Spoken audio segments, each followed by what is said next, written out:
ਸਦੀਆਂ ਏ ਚੈਨ ਕਰਾਰ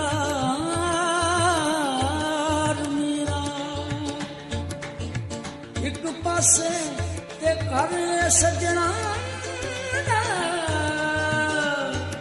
ਦੂਜੇ ਪਾਸੇ ਪਰਵਰਦੀਗਾਰ ਮੇਰਾ।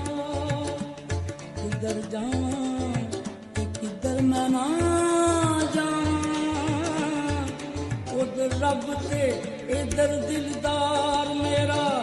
ਉਸ ਗਲੀ ਵਿੱਚ ਰੱਬ ਦਾ ਘਰ ਸਾਧ ਕੇ, ਜਿਸ ਗਲੀ ਵਿੱਚ ਵਸ